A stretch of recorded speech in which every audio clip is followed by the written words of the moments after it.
है अगर गुरुवर का सानिध्य पाना तो विद्यासागर.गुरु पर जरूर आना।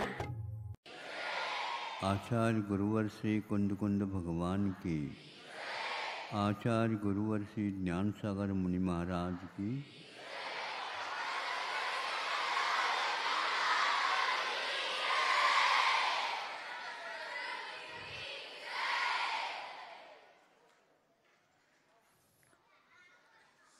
एक जंगल में एक प्राणी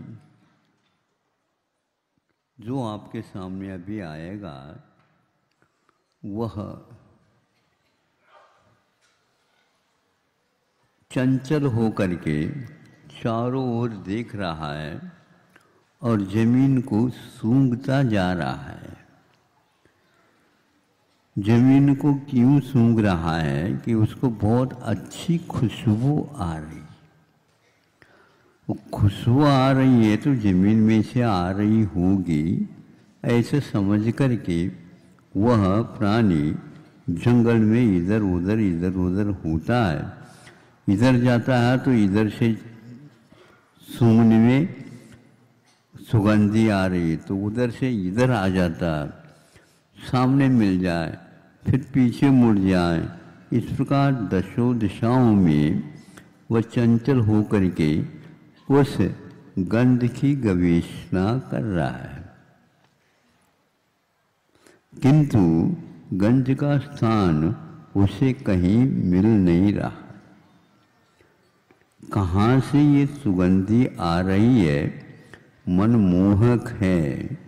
इस प्रकार की सुगंधी कभी नहीं देखी और बस भटकन चालू है उसका। ये उसे ज्ञात नहीं है कि कहाँ से आ रही। वह होता है मृग, और मृग के पीछे एक और विशेषण लगाया जाता, कस्तूरी मृग। हर एक मृग के पास कस्तूरी नहीं होती, किंतु कुछ ऐसे मृग होते हैं जिनके पास कस्तूरी रहती है, किंतु उस मृग को ये ज्ञात नहीं है कि मेरे पास कस्तूरी है। जब वह कस्तूरी पकाओ को लेकर के सुगंधित हो जाते हैं तो उस नाभि में से निकलती है, मृग की नाभि में से। इसको सुगंधित मान करके और खाद्य पदार्थ अथवा और कोई भी सुगंधित पदार्थों में मिश्रण करके लोग इसका उपयोग करते हैं। तो भटकता रहता है लेकिन उसको मिलता नहीं। जब ज्ञात हो जाता है तब वह अवाक रह जाता है, कब से मैं भटक रहा था, किंतु यह अब ज्ञात हो गया कि मेरे ही नाभि में यह सुगंधी बैठी है, किंतु मुझे ज्ञान नहीं। निजी नाभि में गंध है, मृग भट्ट के बिन ज्ञान। अपने ही नाभि में वह होती है। कई ऐसी चीज़ें हैं जिनका स्थान हमें ज्ञात नहीं होता, किंतु वहीं के वहीं हम परिक्रमा लगाते रहते हैं, वह मिलता नहीं। गंध चूँकि चारों तरफ फैल जाती है तो चारों तरफ से खुशबू आने लग जाती है। इसलिए संसारी प्राणी भी कभी रूप में, कभी रस में, कभी गंध में, कभी और स्पर्श में आदि आदि में सुख और शांति को ढूंढता रहता है। ढूंढते हैं कि नहीं? हाँ, ढूंढते। अब देखो, वस्त्र सबके लिए आवश्यक हो जाते हैं। आप लोग गृहस्थों के लिए तो वस्त्र पहनना आवश्यक है, जिसके द्वारा घाम है, धूप है, सर्दी है आदि बच जाए आदि सोचते हैं। अब यदि मान लो सीन की रक्षा के लिए भी, मर्यादा की बनी रहे इसके लिए भी वस्त्र का उपयोग किया जाता, तो जहाँ वस्त्र मिलते हैं वहाँ पर चले जाते हैं, तो वस्त्र को खरीदते हैं, फिर बाद में लक्ष्य भूल जाते हैं दुकान में जाने के उपरांत। तो ये अच्छा लग रहा है, इसका वर्ण बहुत अच्छा लगता है। ये आज तक ऐसा देखने को उपलब्ध नहीं हुआ, लेकिन ये बहुत महंगा बताते हैं। कोई बात नहीं, कमा लें, लेकिन लेना तो ये सीखो। क्या हो गया? ये हो गया कि वर्ण की ओर दृष्टि चली गई। कोई इसको छू लेता, ये मुलायम भूत है, इसी को लेना है, लेकिन पूछो मूल्य क्या है, वह तिगुना चौगुना मूल्य बता देता। तो ये तो बहुत महंगा है, होने दो, कोई बात नहीं, फिर दोबारा नहीं मिल पाएगा। इस प्रकार वह वस्त्र को उद्देश्य बन करके बाजार में गया था, किंतु वह उसमें ढूंढना प्रारंभ करता। किस ओर गया हो उसका चित्त वस्त्र से भी हट कर के वस्त्र की गुणवत्ता को लेकर के अथवा विचित्रता को लेकर के उसमें वह डूब जाता है। वस्त्र की बात तो जहाँ तक है वो ठीक है, लेकिन ये अच्छा, ये बुरा, ये अच्छा, ये हल्का, ये भारी आदि आदि ये क्या विकल्प होते हैं, इसी को बोलते हैं। वस्त्र को देखते हुए भी वस्त्र के मूल्य में अंतर देख करके वह अच्छा बुरा इस प्रकार की कल्पना कर लेता है। यहाँ तक कि वे झगड़े भी हो जाते हैं, होते कि नहीं, घर में होते कि नहीं। इनको तो अच्छा मिला, हमारे लिए अच्छा नहीं मिला, हम भी ऐसे खरीदेंगे, जब तक नहीं मिलेगा तब तक।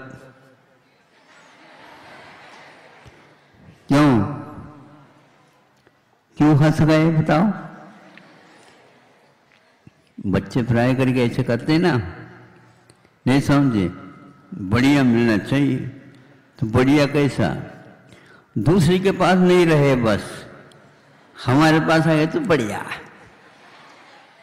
तो कोई न कोई तो उसको भी देख लेता, उससे भी अच्छा आ गया, बस ये हंस रहा था, आमोद प्रमोद में रहता, देखो हम दिखाएंगे सबको, हमारे पास जो वस्त्र है वो किसी के पास नहीं। सबको दिखा, हाँ बिल्कुल, कहाँ से लाए, कहाँ से लाए। तीसरा एक व्यक्ति और आ गया, उससे भी अच्छा दिखाया, बस ये कहाँ से आ गया। वही वस्त्र है, लेकिन अब मन में अलग हुआ। इस निजी नाभि में गंध है, मृग भट्ट के बिन ज्ञान। शांति सुख चाहते हैं तो कहीं बाहर खोजते रहते, नहीं मिलता है तो अंत तो गत्वा, या नहीं मिलेगा, इस पर्याय में नहीं मिलेगी, बाद में मिलेगा। सुनते हैं स्वर्ग में बहुत अच्छे मिलते हैं, यहाँ से भी ज़्यादा वहाँ की परिस्थिति अलग है। हाँ, यहाँ पर फिर भी सुधार संभव है, वहाँ सुधार नहीं। जीवन की आदि में जो मिलता है वही अंतिम क्षण तक मिलता है, और एक से एक बढ़ करके वहाँ पर स्पर्धात्मक पंचेंद्रिय विषयों के अंबार लगे हुए रहते हैं। सम्यक दृष्टि इसको पहचान लेता है। ये सब कर्मों के उदय में मिलते हैं और क्षणिक हैं, संयोग से संबंध रखते हैं। ये संयोग छूटते ही पुनः गायब हो जाता है। यह रहस्य समझता है वह बच जाता है, बाकी सब उसी चक्की में पिसते चले जाते हैं, राग द्वेष के चक्की में। आप लोगों को इस उदाहरण से यह समझना है कि पंचेंद्र के विषय विविधता को लेकर के रहते हैं और हम 5 इंद्रियों के धनी रहते हैं और उसके वशीभूत होकर के इस चक्कर में फंस जाते हैं। 1 इंद्रिय, 2 इंद्रिय, 3 इंद्रिय, इस प्रकार इंद्रियों की संख्या बढ़ती चली जाती है। राग द्वेष की भी संख्या बढ़ती चली जाती है और उसके द्वारा घना बंद होता है कर्म का। फिर दूसरे जीवन में परिस्थिति और बिगड़ जाती है। ये उस उदाहरण से हमें अपने जीवन में जिन वस्तुओं की आवश्यकता है प्रसंग के अनुसार भले वस्तु रखें, किंतु उसमें चुनाव की पद्धति न रखें। अनुकूलता और प्रतिकूलता इसकी कोई ठिकाना नहीं होते। इसकी पूर्ति के लिए जितना आवश्यक है, घाम से बचना चाहते हैं, सर्दी से बचना चाहते हैं, तो इतना मर्यादा को कायम रखना चाहते हैं, तो यह इतना ही रखा, किंतु उसमें चुनाव नहीं करें, हर्ष विषाद नहीं करें। वस्तु कोई भी मिले उसमें संतुष्ट होकर के उसका उपयोग करें। यह भी पंचम स्थान के योग्य चर्या मानी जा सकती है। इसमें जो व्यक्ति अपनी दृष्टि को निर्दोष रखता है वह अवश्य ही फल पाता है। और आज का श्रावक भी बीच में एक देवगति को प्राप्त हो करके निश्चित रूप से अगले भाव में वो मनुष्य और पुरुष बन करके निश्चित रूप से मुक्ति का भाजन बन सकता है। इसमें कोई संदेह नहीं है। दृष्टि को अनमोल समझ करके उसको हम सुरक्षित रखें और उसके विषयों में कभी भी फंसे नहीं। जो फंसता नहीं है वह ज्ञानी माना जाता है, और जो कदम कदम पर फंसता चला जाता है ऊपरी ज्ञान तो रखता है, चुनाव का ज्ञान तो रखता है, किंतु वह नाव की ज्ञान नहीं रखता। चुनाव में नाव में अंतर है ना। क्या अंतर है बताओ? क्या का अंतर है? तो चुनाव यह एक प्रकार से राग द्वेष का प्रतीक होता है और नाव पार होने का साधन होता है। आप पार होना चाहते हो या चुनाव लड़ना चाहते हो? एक से एक के साथ तो लड़ना होता है और एक के साथ लड़ाई छूट करके पार उतरना होता। हमें पार चाहिए तो चुनाव को गौण करो। ये तो हो रही ये चुनाव नहीं, हाँ, किंतु वह चुनाव जो पंचेंद्र के विषयों की चुनाव है इसका कोई अंत नहीं है। ऊपरी तत्व सूत्र में एक सूत्र आता है, ऊपर उम्र भी ज्यादा मिलती जाती है और पंचेंद्र के विषयों के मौलिकता भी बढ़ती चली जाती है।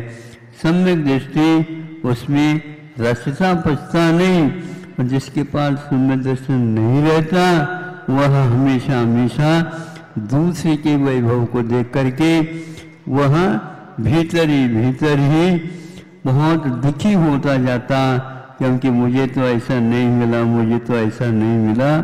सागरोपम आयु तक वो अपनी दृष्टि को मलिन रखने के फलस्वरूप दुखी हो जाता है और पुनः यहाँ पर आकर के वही उसकी गति हो जाती। आप लोग मनुष्य जीवन को प्राप्त किए हो, आगे के जीवन में हमेशा हमेशा राग द्वेष से बचते रहो। पंचेंद्र के विषयों में कभी भी गाफिल नहीं होना, यही एकमात्र मोक्ष मार्ग का संक्षेप स्वरूप है। इसको आप करते जाओ, आगे बढ़ते जाओ। अहिंसा परमो धर्म की।